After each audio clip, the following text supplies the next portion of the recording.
wabarakatuh. Halo semuanya. Perkenalkan, nama saya Pipit Oktaviani. Saya sebagai staf legal dari Lembaga Bantuan Trading yang didukung oleh PT Pelatihan Profit Internasional. Di sini saya akan menjelaskan mengenai robot trading. Hati-hati terjebak robot trading. Ini cara bedakan robot trading asli dan abal-abal menurut Mbak Bepti.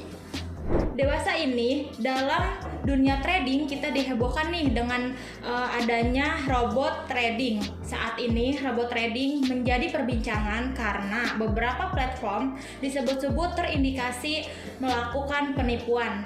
Robot trading yang bermasalah itu juga disebut merugikan para membernya hingga ada yang melaporkannya pada polisi. Maraknya penggunaan robot trading di investasi khususnya forex dimanfaatkan sebagai celah untuk berbuat kejahatan berupa penipuan. Robot trading di forex adalah sebutan untuk sistem perdagangan algoritmik.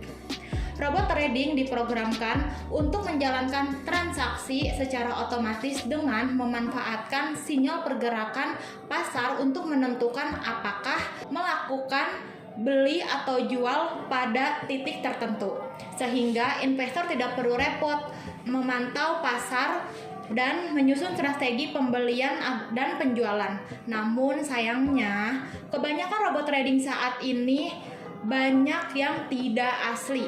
Banyak para pengguna robot trading ini yang ditawarkan dengan keuntungan yang besar juga profit yang menggiurkan. Padahal pengguna robot trading ini juga memiliki resiko dan para investor pun masih bisa memargin sebab tidak bisa mengurangi resiko pasar karena pasar bergerak dengan dinamis serta fluktuatif. Lalu jika robot salah strategi atau ada berita-berita yang menghebohkan dan menciptakan statement negatif juga bisa membuat investor rugi. Kondisi ini berbeda jauh dengan konsep dasar investasi. Beberapa penemuan menyebutkan ada beberapa oknum memanggil platform forex dengan memanfaatkan robot trading untuk menipu, khususnya menggunakan sistem member get member atau Ponzi alias money game. Dengan skema money game, platform tersebut hingga kini masih bisa bertahan dan terus memperluas jaringannya. Namun, itu tinggal menunggu waktu saja karena akan ada satu titik di mana pelaku tak mampu lagi gali lubang tutup lubang untuk membayar keuntungan investornya. Untuk itu, dalam hal ini, cara membedakan robot trading asli dan palsu alias ilegal penting untuk diketahui sebab tidak sedikit masyarakat yang terjebak pada robot trading palsu dan akhirnya memakan korban yang banyak. Oke, adapun ciri robot trading abal-abal. Yang pertama, pengguna tidak mendapatkan file robot trading, hanya mendapatkan akun trading untuk monitoring transaksi. Yang kedua, menggunakan akun trading live atau real dari pialang yang tidak jelas keberadaannya. Yang ketiga, tidak ada manual book atau layanan supportnya. Yang keempat, instalasi, setup, backtesting, serta running robot trading secara mandiri tidak dimungkinkan. Yang kelima, hanya dapat diaplikasikan atau running pada pialang yang bekerja sama dengan provider robot trading. Yang keenam, profit atau loss karena diatur oleh provider robot trading bukan dari aktivitas transaksi robot trading. Itu penjelasan mengenai ciri robot abal-abal dan adapun ciri-ciri robot trading asli menurut Mbak Bepti. Yang pertama, pengguna mendapatkan file robot trading dalam format IX4 atau IX5. Yang kedua, menggunakan akun trading live atau real dari pialang resmi. Yang ketiga, developer menyediakan manual book atau layanan support. Yang keempat, pengguna dapat melakukan instalasi, setup, backtesting, serta running robot trading secara mandiri. Yang kelima, dapat diaplikasikan atau running di semua akun trading yang diterbitkan oleh pialang yang resmi. Yang keenam, profit atau loss karena aktivitas transaksi yang dilakukan oleh robot trading pada market yang tidak dimanipulasi. Oke, dalam hal ini ada 3 aspek hukum yang diperlukan untuk memantau penggunaan robot trading perdagangan dalam perdagangan mata uang.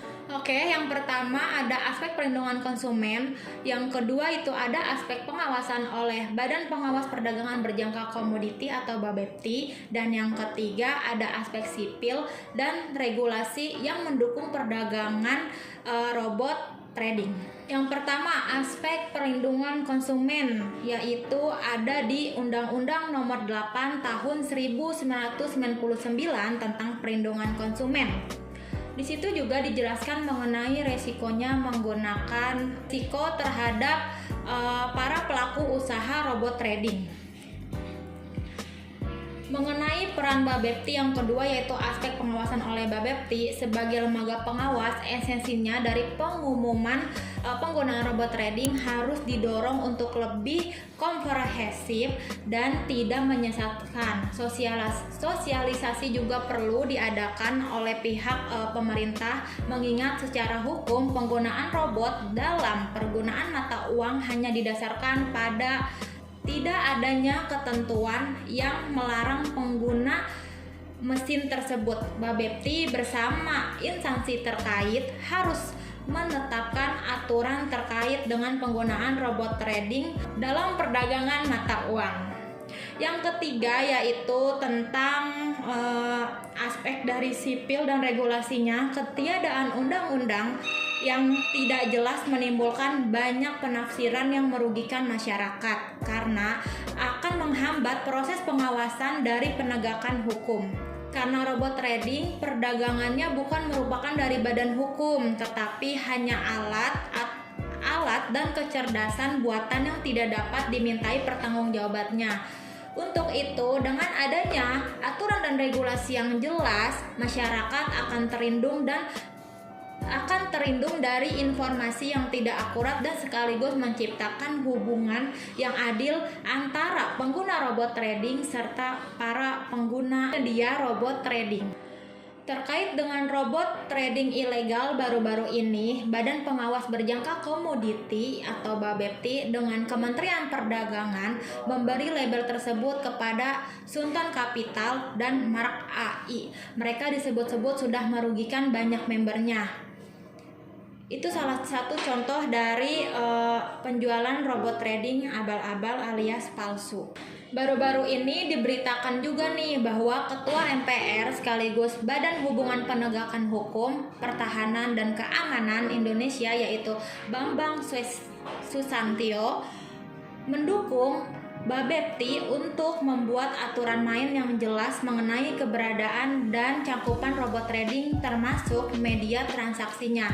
Beliau juga mendorong Menteri Perdagangan agar segera menindak pelanggar aturan yang merugikan konsumen. Menurut Bamsud, aktivitas trading khususnya trading sudah ada dalam kehidupan masyarakat sejak lama. Terlebih dengan adanya digitalisasi yang membuat dunia bisnis harus cepat beradaptasi. Dan konsumen yang semakin mau cepat dan serba tersedia serta efisiensi dalam pertemuan itu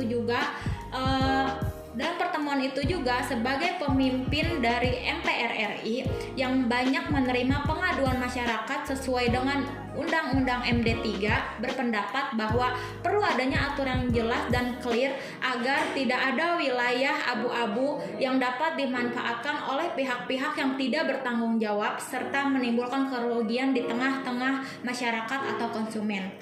Dalam pertemuan tersebut ada 2 pilihan yang tersedia terkait pro kontra software robot trading yang tengah digandrungi anak muda, yakni dibina atau dibinasakan. Seperti diketahui pada pasal 6 Undang-Undang Nomor 10 Tahun 2011 tentang perdagangan berjangka komoditi di poin B menyebutkan Bapepti berwenang memberikan izin usaha kepada bursa berjangka, lembaga berjangka clearing, pialang berjangka, penasehat berjangka, dan pengelola sentra dana berjangka. Pada saat itu undang-undang tersebut lahir.